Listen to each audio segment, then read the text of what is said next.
Today we have Anita Adams. And for those of you who don't know, Anita is the essence of a digital nomad. She's a spiritual entrepreneur, an award-winning leader. And in the early days of the pandemic, she faced and conquered a paralyzing anxiety about the uncertain future. Not only did she close the national nonprofit she had dedicated 18 years to, but she also transitioned as an empty nest, rising like a phoenix from this transformational period.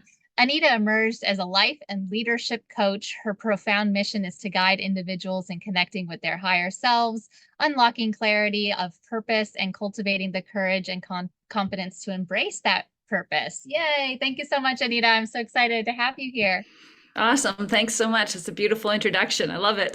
Yeah, thank you. Yeah, and also, I wanted to say you also have your Joyful Journey podcast, as well as a Yeah. award-winning author of the book Whispers of the Soul. That was released pretty recently. Is that right? It's just coming out actually. Yeah. Just releasing it now. So Oh, it's it's in just the like, process. Oh yes. my gosh. Okay, amazing. Yeah, Yeah, that's very exciting. So this is a good time to have this conversation and talk a little it bit more about is. your work. Yeah, I'm excited. Yeah, thank you for the opportunity. It's great to be here and great to connect with a community that is so interested in that personal spiritual growth. I love what you've built and what you're leaning into. It's pretty awesome, Adina. Thank you. Yeah, me too. And I know we've been following each other for a few months, and you're always putting up so many inspirational, content and quotes and things like that across all the social platforms, and talking about, burnout and preventing this kind of life crisis. And, I know, Mhm. especially coming out of this pandemic. So yeah, tell me a little bit about like how you got into this work. I know I touched on it a little bit, how you had your nonprofit for so many years, 18 years. So what really got you into this groove that you're in now with, being an inspired leader and coach? Thanks. It's so interesting, eh? How life throws things at you and it can send you in a tailspin of anxiety and fear. And then at the end of the day, or in my case, the end of months and months and months, you come out, like you say, you kind of rise above it and you learn and you grow and you step into something even more powerful and more meaningful. And that's what I feel has happened with my life. I had built a nonprofit from the ground up, something I was very proud of, and something that gave me a lot of my own personal identity. And then when the pandemic hit, it was like overnight, the carpet was pulled from underneath me. All of my funders had pulled out, and I was going deeper into debt, and I was responsible for my staff, my team across the country. And I just felt this burden, this weight of now what am I going to do? How am I going to survive this? How am I going to pull this through? What am I going to do? And just really lost in all of that. And then I went on this inward looking journey that was encouraged by my business coach. She actually sent me into the forest, The sent me into forest, the right? woods. Yeah. Connect with nature a And little bit.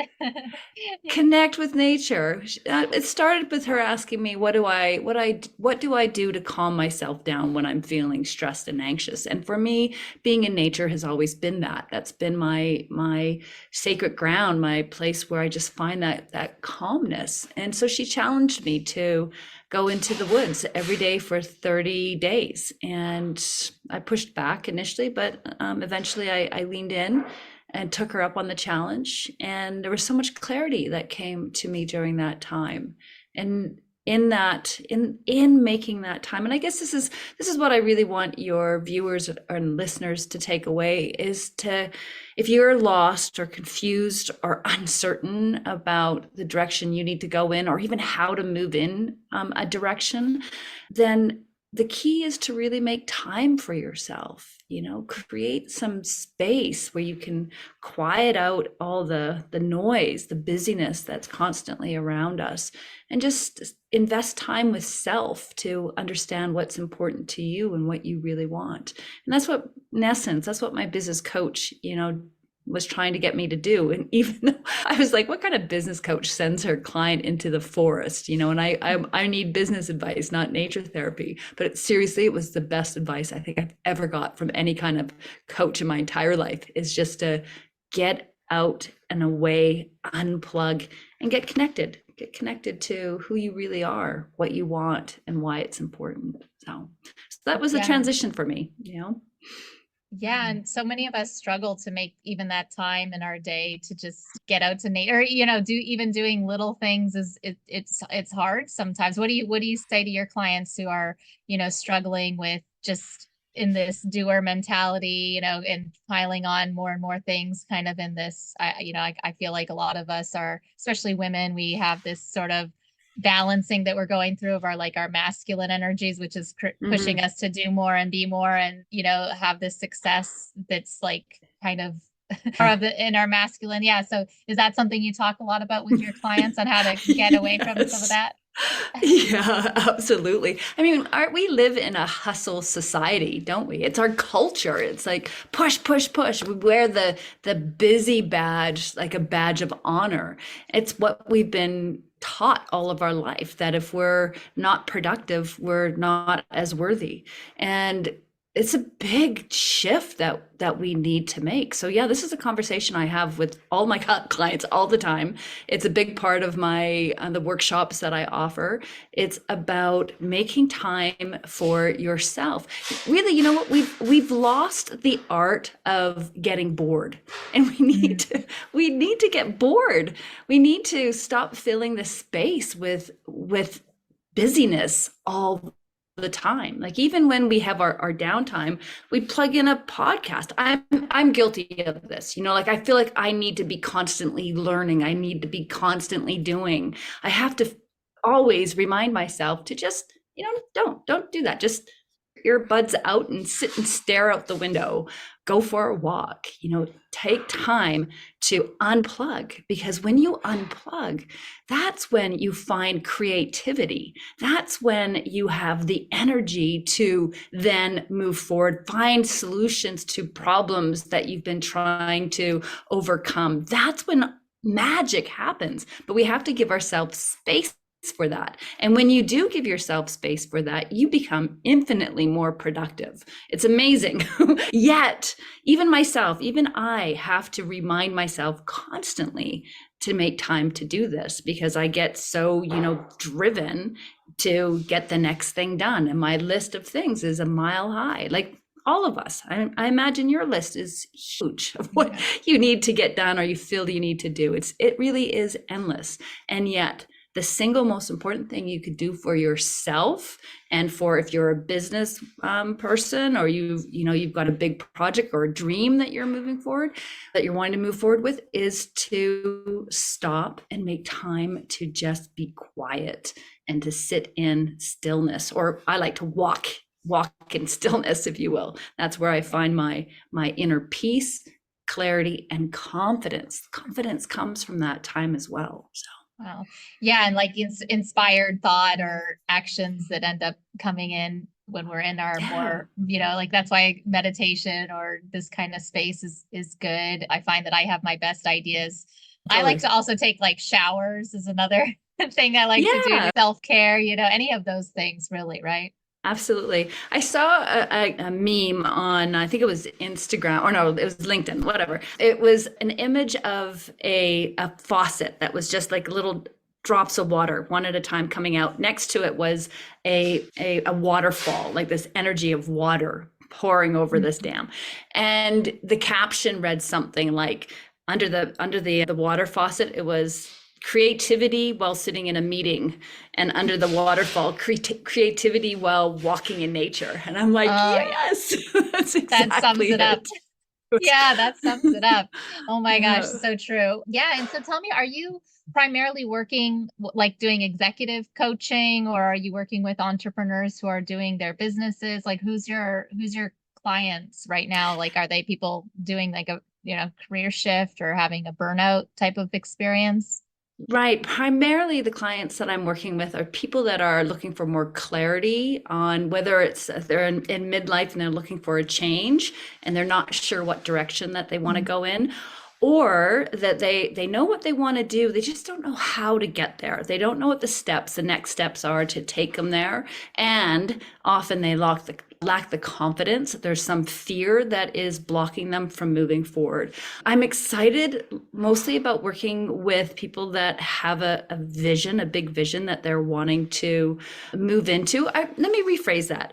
I'm most excited about working with individuals who want to make an impact, make a positive difference in the world. They might not have the knowledge of what they're going to do yet, but they know they want to be somebody who's going to make a difference somehow in the lives of others.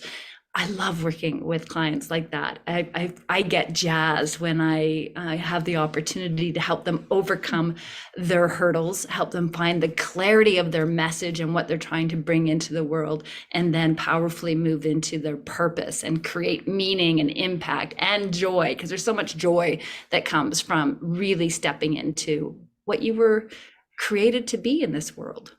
Yeah, amazing. And you mentioned the midlife crisis sort of. I mean, I don't know, maybe you can tell us a little bit about what that really means, because I'm approaching 40, and I think you're in the 50 range, right? And what are we really looking at when we're talking about women or people going through this midlife crisis, because it's termed so negatively. So how do we understand what we're going to face?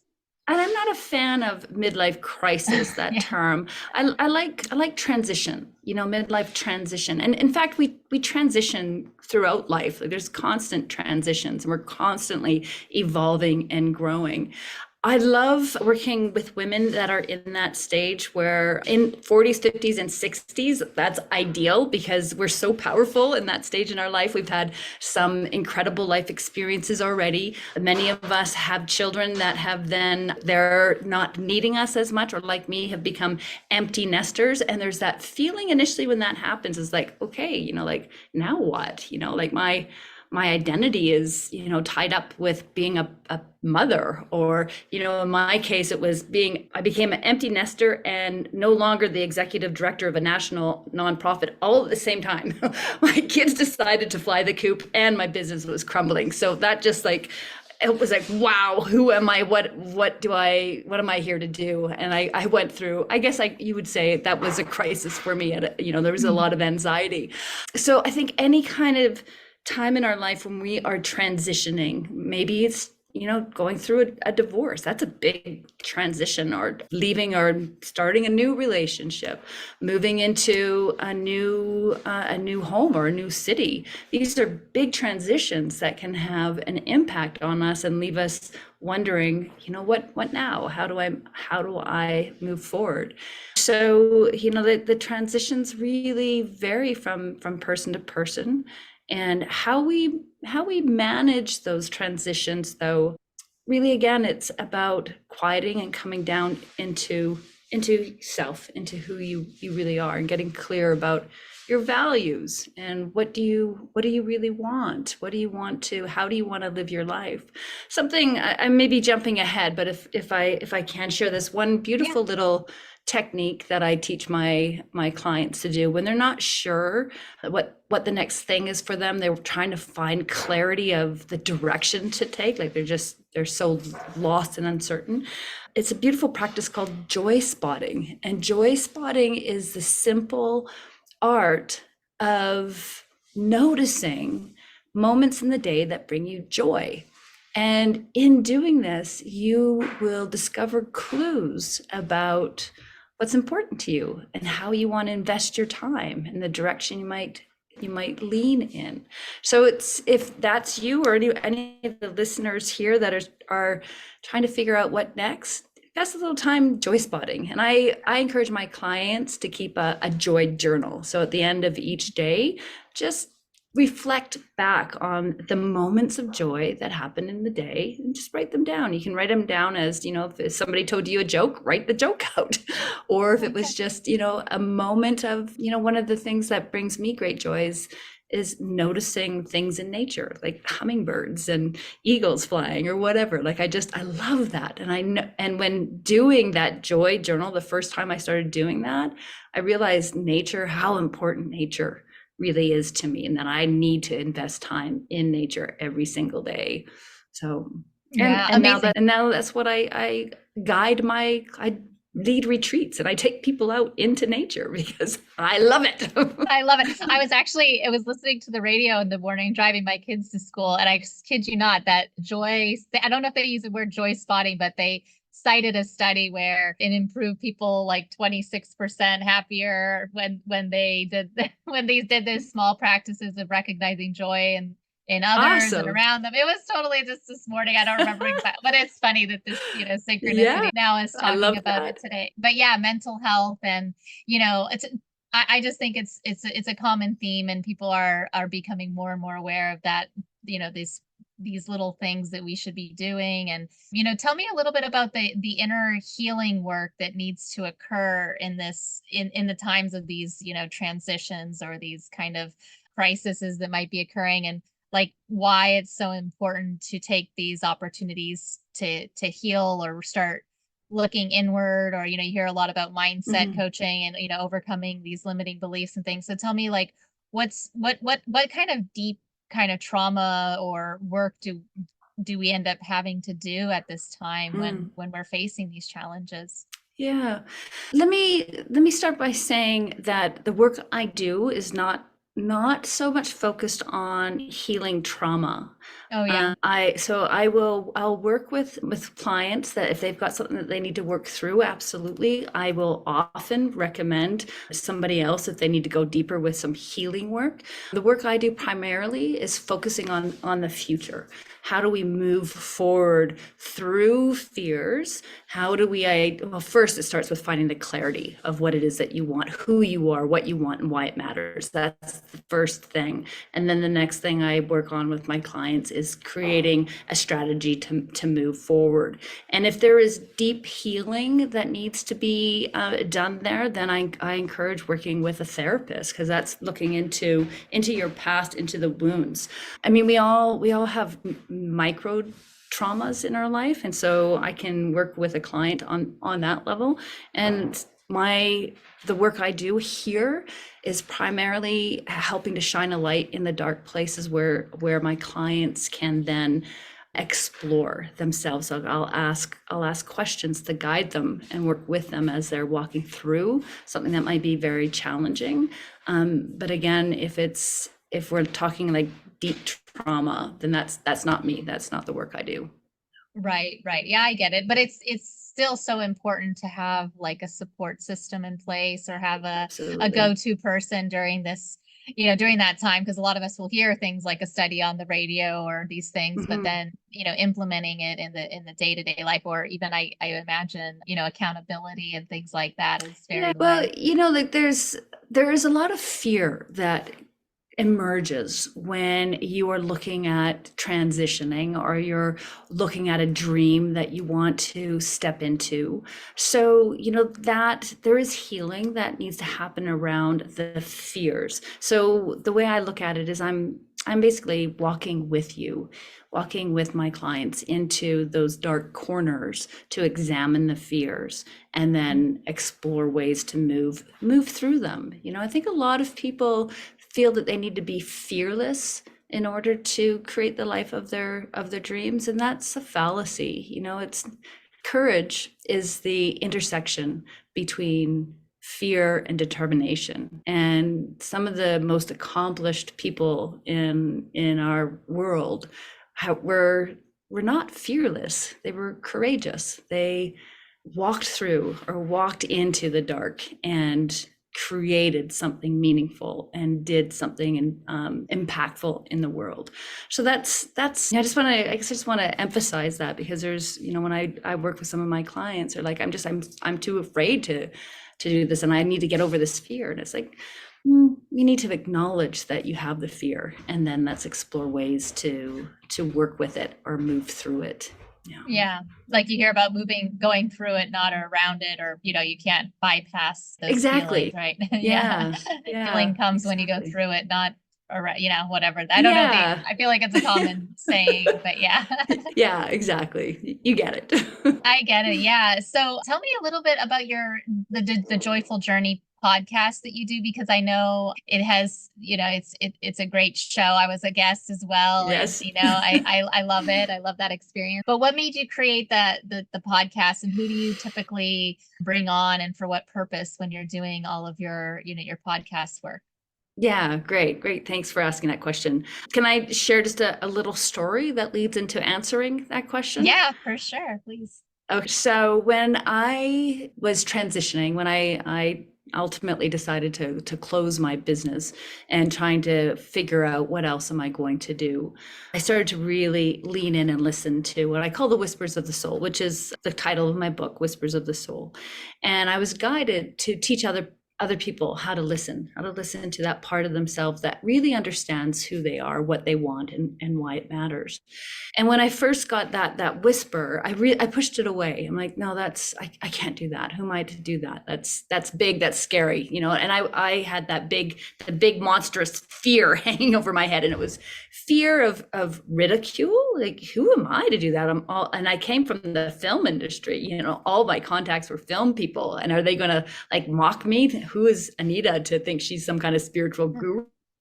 So I had that inner dialogue that was going on in my head. Fear of rejection, fear of failure, fear of success even. How would that change me? My husband, he's more science minded and I'm more spiritually minded. If I really lean into this, is this going to change our relationship? So there's all this fear that happened, and I didn't know how I could even do it. And that's the other trick. We get so caught up sometimes in how are we going to do something that we allow the not understanding how to stop us. So I pushed this wisdom, this inner wisdom direction away for a whole year. A whole year I kept saying, no, that's not mine to do. That feels too big. That's scary. And then one day I was kayaking. I was actually on a kayaking trip with my husband, and it was a month-long kayaking trip. So it was a pretty epic, big trip. And it's the first time I had ever done something of this magnitude, this big. And it was day 21, and I'm sitting in my kayak, and it's super calm and peaceful and beautiful. And it's just me and my husband out on the Pacific Ocean, and their seals were in the water to the one side and the eagles flying. And I just felt so at peace and in awe of this environment and in awe of what I had accomplished, that I had actually done. I had gone, by this point, it was almost 300 kilometers, 250 miles up the coast, that I had gone on my own power, something I never thought I could have ever done before. And in that moment, I sat and I thought, I wonder what else I'm telling myself I can't do. And in that moment, I realized that I have held on to so many limiting beliefs about what is possible for my life.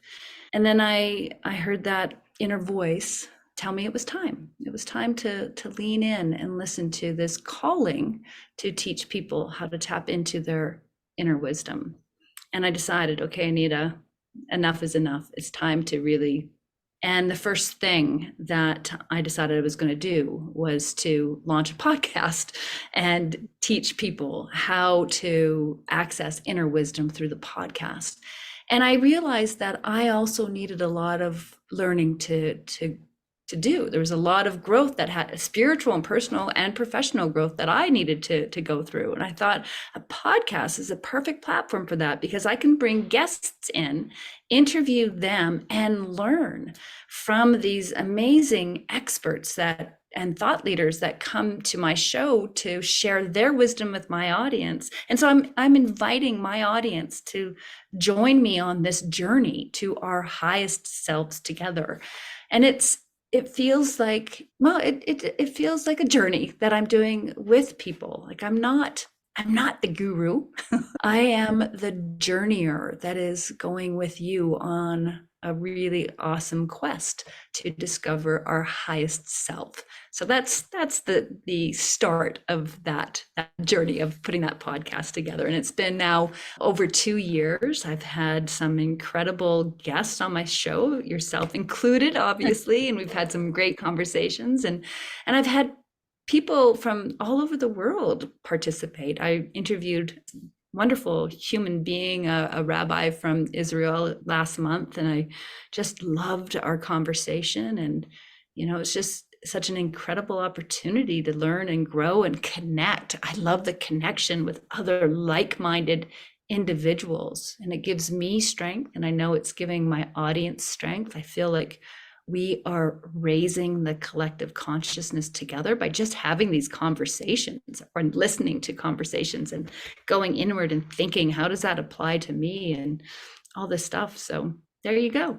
Yeah, I love that. And building bridges and closing gaps between, different people who are all spiritually minded in some way or have a soul purpose that they're trying to, bring out into the world. So I really love that. And it resonates with me because also with my podcast and my show, it's kind of like a learning journey that you take along the way. Like I'm interviewing so many interesting healers and practitioners and learning these subjects, and then, trying to accelerate this kind of, spiritual awakening process or bring this knowledge to the world. So I feel like that is a mission that so many of us are on, when we're doing this work. So I just love that. Me too. It's exciting. We're living in an exciting time. It feels like a great awakening, and it's very cool to be a part of that. Yeah, totally. And tell me about the Whispers of the Soul book that you have coming out. Because I haven't seen it. Obviously, it's just being published or put out right now, published. And is it more like a guide step by step on how to do things, or like a combination with your story and your memoir, or like what is it exactly? Yeah, it's my personal story, and it's a guide. It includes a downloadable workbook that will walk you through the steps that I teach. It's basically my program that I teach. I call it the Wisdom Way is the program. I believe there are two ways of being in the world. There's the foolish way, which most of us are in most of the time, which is the unconscious way. We make choices often unconsciously. We act unconsciously a lot of the time. And then there's the wisdom way of being, and that's the conscious way of being. And our job, I see, is for us to transition from the foolish way of being, the unconscious way of being, to a more conscious, intentional way of living. So my book is largely about that process. And I share a lot of personal stories and anecdotes. And I think I infuse a little bit of humor in there. My husband is a main character in the story, much to his dismay, I think. No, he gives me full support. But yeah, so that's the journey. And the book, I have just brought on a publisher. I was going to go the self-publishing route, and then I found this publisher that I got really excited about, and they got really excited about me. And so that delayed things a little because we wanted to tweak how we were going to release it. So I was supposed to release initially January 30th, which is, and my apologies, I should have let you know that in advance. And so now we're just in the process of doing the launch strategy and aiming for the end of this month to release the book. So if anybody who is listening is interested in learning more about my book and the work I do, I would encourage them to go to my website and get onto my mailing list. I send out a weekly wisdom to my subscribers, and then you'd also find out about the book when it comes out. And that's, is it okay if I share this? Yeah, please. I mean, I'm gonna share the links too as well. But yeah, go ahead. Where do they find you if they want to learn more? Go to joyful.com, and that's where you'll find all the information about the work I do, and my book. Some information about my book is up there, and I have a free download for people if they're interested in really learning how to tap into that part of themselves that can help create the clarity and the courage and the confidence to step into the best version of you. And there's a prompt that automatically comes up when you go to my website that will ask if you want to get that free download. So check that out. And yeah, there's some good wisdom nuggets there that I think you and your listeners may enjoy. Yeah, definitely. I love how you talk about this way that, we're moving from the, maybe inner critic or that like limiting beliefs, like moving from that path into this higher consciousness, elevated highest self, or I think, inner wisdom type of path that you described. And tell me about the work that you do around our ego, or I mean, some people from different spiritual and religious traditions, you know, I mean, there, I feel like all of it is trickled in with the Mm. importance of doing that work on your ego, or like ego mastery, you know, and that kind of thing. Do you go into the areas in which we're doing that work and how important it is? A little bit. Yeah, that's a big part of that, that I was talking about the foolish way of being and the wisdom way of being. So Yeah. the ego dominates the foolish way of being. And the ego is awesome. The ego is what keeps us safe, right? So the ego is not a bad thing. Where I invest time on in my book and in my teaching is really to help people distinguish between those different voices that we hear in our head, the voice of the ego on the one hand and the voice of the inner wisdom on the other hand. And we want to learn to really tune into that other voice, that voice of inner wisdom. And there's a real a simple way of determining, well, takes a little bit of practice, but it's relatively simple. And that is the ego, the voice of your inner critic, and the ego, which is often one, comes from a place of fear. So when you hear that voice, it's often coming from a place of fear, wanting to protect you, wanting to keep you in the familiar, what your ego knows is comfortable and familiar. Whereas the voice of inner wisdom always, always, always, always, always comes from a place of love. And it will speak to you of your potential. Now, that might scare you. It might create fear, but that fear, so that's the tricky part, is deciphering, is that fear because it's uncomfortable, or is it fear because it's the ego that is trying to keep you down, right? So Mhm. it takes practice to understand that and really get attuned to what is speaking to you, your inner voice of wisdom, or your inner critic, your ego. But it's doable, very doable. And so that's the angle I take in talking to my clients and in my book about how to work with the ego and how to identify those voices that are trying to direct you or misdirect you.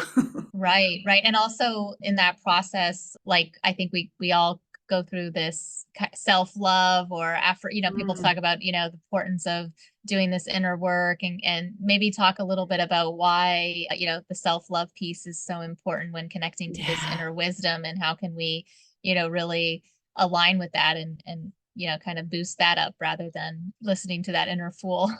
Thanks for asking this, Edina. Self-love is really the foundation of the work I do, is helping people tap into and build their love for self, because it's only in love for self, like a deep love for self, that you become unshakable in the pursuit of your dreams, in the pursuit of doing something big in the world, in creating a life that you love. It has to start with that love of self. And unfortunately, we live in a society that doesn't encourage that, like it's almost looked at as love of self, like what you do to create love of self, some people think is considered selfishness, like just making time for yourself, what I Or talked ego about based. Yeah, yeah, like yeah, boosting yeah. an ego is confused. Totally. Yeah. Yeah, exactly. So what I was talking about at the beginning of the show is making time for yourself to, like just step away and unplug. That's an act of love for self, Mm. right?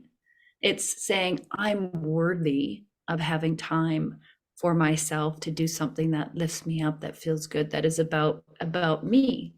And when we have that, when we really focus on building that love of self, when we stand in a place of love, we find confidence, we find the confidence we need, the courage we need to move forward.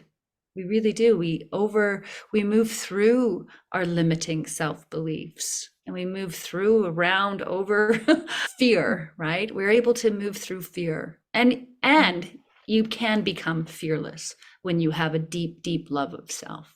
You don't have to be fearless to achieve your goals, but you can become fearless when you really deepen your love for self. So this is essential, and it when you have a deep love of self, it opens that channel. I think of our ability to receive guidance, divine guidance, inner wisdom. So I talk about inner wisdom, divine guidance, God, source, universe. To me, it's all one of the same. Whatever your language, it doesn't matter. It doesn't matter what your language is. But to me, it's about opening our heart to receive. And the more we stand in a place of love, the more we're able to open our receiver bigger. Like we've got like a wide open receiver, and we're able to download the messages we need to help us move forward. And in that comes that confidence and the courage that I was talking about. So self-love is essential. The theme of self-love is woven throughout my book. I am somebody that did not love herself for a very, very, very long time. I would look in the mirror and cry at the woman looking back at me. I would defer to everybody else's opinions and what they thought I should do, because I didn't have enough love and respect for self. I just about destroyed my marriage because I didn't have enough love and respect for self. So I have learned, and I still have more room to go. And in fact, I don't think we can ever maximize how much love we have for self. There's always room to love ourselves more. And so my journey in the book is a love journey, a self-love journey, and it's essential, absolutely essential for creating a life with meaning, well-being, and joy. It starts with a deep love for self. And it's a beautiful journey to go on. I like to look at it like it's a love affair with yourself, trying to get to know yourself. And like you would try to get to know a new lover. It's very exciting. It's a beautiful, beautiful journey to be on.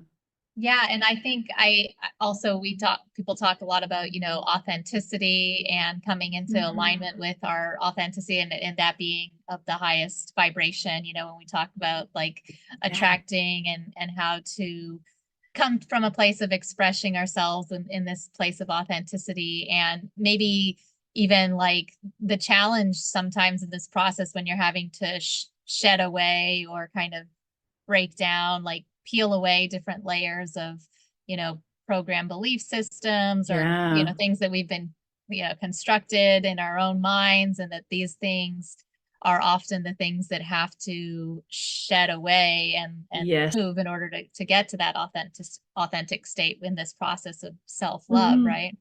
And awareness is key, right? Like being aware of, like you're talking about, the things that we have to shed.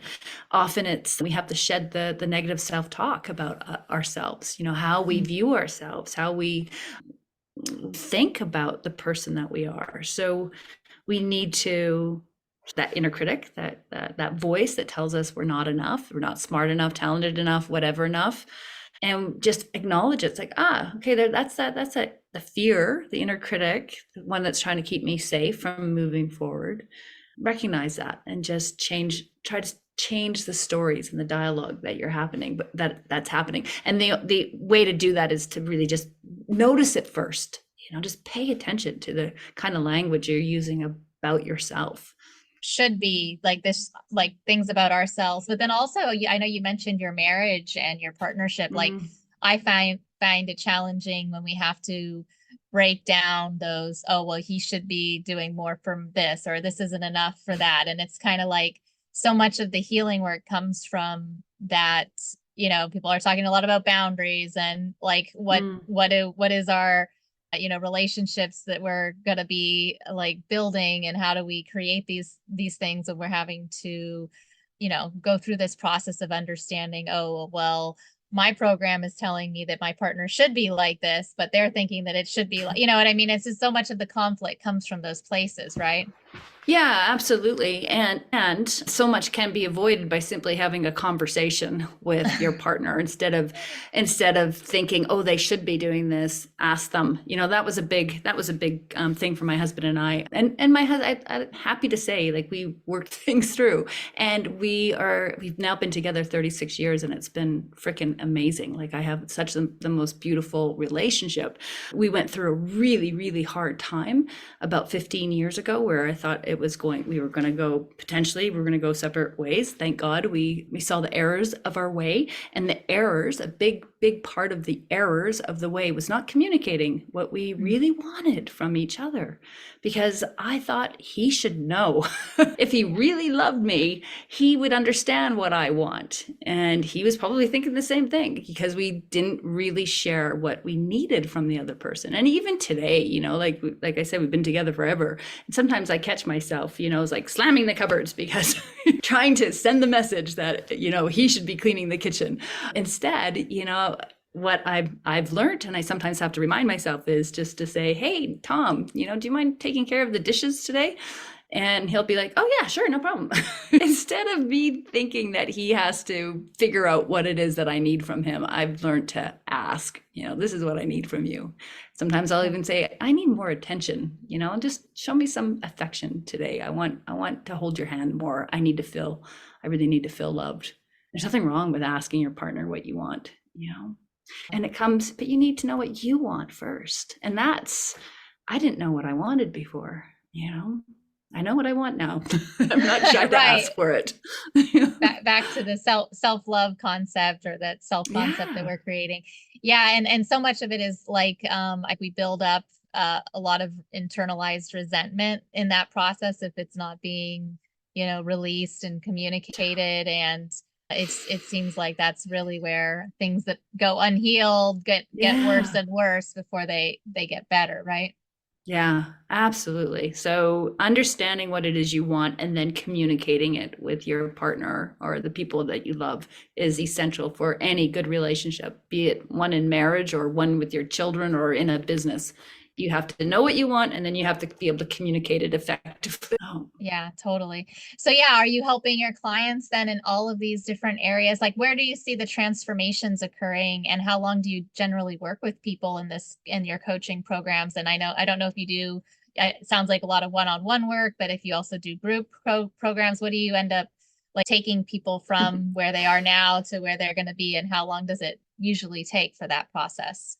Yeah, I request a minimum of 3 months to work with somebody, because I don't feel you can see the transformation that you really want in under the 3 months. Right. And the work I'm primarily doing is working with people in clarifying the vision that they have of what they really want, and then executing, creating a plan that helps them move forward boldly, confidently towards fulfilling their vision. And I have some clients that, you know, they make that milestone, and then they want to continue to work with me for another 3, another 6, or whatever bunch of time, because it's a journey. And I love that. I love working, you know, you could work with me literally forever if you wanted to.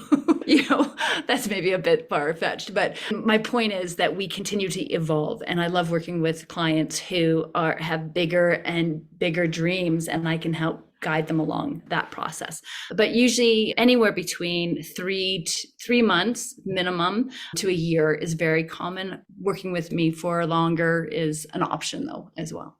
Nice. Yeah. And how much, like, I know we talked a little bit about the different types of, you know, processes and like things that you teach them along the way. And, you know, I don't know, do you help create daily tasks, or what really like is your support and accountability system when they're doing this with you? It depends on what it is that the client is working for, but in a sort of very general sense, the first and foremost thing is getting really clear on the vision. So sometimes that happens snap, you know, we've got the clarity. Sometimes it's a month or longer where we're working together to finesse what it is that you really want. What's the direction that you really want to go in? And then really getting focused. The more focused and specific that you can be with creating a plan, then it's easier to speak to your audience and find your audience for what it is that you have to offer, what you have to bring into the world. And so let me clarify that a little bit. Most of the people that I work with are people that are wanting to bring something into the world. So often it's about clarifying their message so that they can reach people with what they want to do. And that can take a lot of time too, and just in tweaking. So we'll work with different finessing the messaging so it really speaks to the people that they're trying to attract for the project or the work that they're wanting to do. The next step is to either identify what are the barriers that are holding you back, and that's actually a big one. In fact, every client that I've worked with, there's something that is feeling like they're kind of going like this against, and we got to figure out what is that barrier, what is the fear that is holding you back. And when we're in that work, there's a lot of talk about the spiritual practice. So that's a real important part of what I bring to the table. It's not just about life and leadership coaching or business coaching. It's the spiritual element to that coaching, to that work, because I firmly believe that when we are tuned in to that part of ourself, that core spiritual core of who we are, that's where we find the answers, that's where we find the clarity and the direction. So sometimes we need to really work on developing our spiritual practice. And that's not, I'm not talking about religion. I'm talking about creating a practice that helps you connect to that part of who you are so you can find the clarity and the confidence to move forward. And then from there, we develop a strategy to, what are the steps now? And, focusing on just the single next step. We'll map out, like, these are the steps that will get you to here. This is the step you need to take. This is what you just focus on this one thing right now. What I've discovered, and maybe you're familiar with this too, is that some people get so lost in the big picture, it feels overwhelming that they can't move forward, they're stuck. So we can look at the big picture and have ideas for milestones that we're trying to achieve, but then we let go of that and we focus on the single next step. And then I work with that individual in a partnership to get them through that next step. And then we look at the next step and then the next step, which is why working with me can be, 3 months and we get to that goal, or we can be working together for a couple of years to get you to continue to move forward with your big, beautiful goal that you want to create in this world. So. Yeah, that's amazing, because I know there's a lot of strategy involved with that process of building something. And I imagine you also work with people who are maybe launching their own, I don't know, like we talked about our heart-led businesses, or maybe moving into coaching. Like, what kind of businesses are you really helping the clients launch or move? Like, are they leaving a corporate career and then doing something more entrepreneurial? Is that usually what they're creating in this process? Most of them are entrepreneurs. They're looking at either they are in a field and they're wanting to level up, they're wanting to become leaders with bigger impact, or they have transitioned and they're trying to launch something new for themselves. And they're all spiritual minded. I'm attracting, that's who I am. So I'm attracting spiritually minded individuals who want to make an impact in the world. And it ranges from, I've got a couple coaches that are starting off in their coaching practice. I've got a lovely woman who is moving in the realm of Reiki and tarot reading and doing this kind of work to help our clients. And but they're all heart-driven, spirit-minded individuals who want to have an impact in the world. Amazing. I love that. I love it. Well, okay, sounds great, Anita. I'm so glad we got to dive in a little bit more and, hear about it, all the like work that you're doing and type of clients that you're seeing and helping change the world and do this work. Yeah. So where's the best place? I know you mentioned that I'm going to have a couple links here, but I know you have your LinkedIn and your social media. Where's the best place for someone to reach out? Maybe, I don't know if you schedule calls or anything like that if someone's interested. I do. I recommend visiting my website, starting there, because I've got all the information and ways to connect with me there. And you could also find my podcast on the website and information about the book. And it's all centralized in one place. And that, again, that address is joyfulinspiredliving.com. Okay, awesome, awesome. All right, well, we have a couple minutes. I don't know if we have any questions. If people want to chime in, they're free to, but otherwise, I like to give us a couple minutes to just wrap up. And maybe if you have any, final thoughts or words of wisdom you'd like to share with our audience, for anyone who might be listening or to the replay later, any final thoughts you'd like to share with us, Anita? Yeah. Yeah, sure. I just want to share one little simple technique that I teach people when they're Yeah. feeling overwhelmed and anxious, because I feel like that's the challenge that a lot of us are facing all the time right now. There's just so much coming at us, and we can get really anxious and overwhelmed. And I call it the stop technique, and it's an acronym. And S stands for stop, so stop what you're doing. T is take 3 deep, slow breaths. O, observe what's going around you, but most importantly, observe what's going on inside you. And then P is proceed with love. Ask yourself, what would love choose in this moment? And often love would choose to be kind to yourself. So it's a great little technique that, 2 minutes can really pivot and help you change course in any kind of confrontational situation, or whenever you're feeling anxious or overwhelmed. Yeah, that's a big thing, because that anxiety builds up, accumulates, and it gets exponentially worse. It feels like if we if we don't start learning the ways to regulate. I think a lot of people talk about regulating our nervous systems and things like that. So that's I love the acronym too, being able to memorize it. Yeah. Yeah. Stop. I'm going to use it. I like it, Anita. Thank you so much. And awesome. Awesome. I don't know if we have any questions or comments, but thank you for everyone who's hopped on. And until next week, we're going to meet again for another session of Embodied Ascension and Unity Consciousness and Quantum Leap program. So Anita, it was great having you today, and I hope to have you again in the future. This was great. I would love it. Thank you so much for the opportunity. All right. All right. Thank you, everyone. Bye-bye. Bye.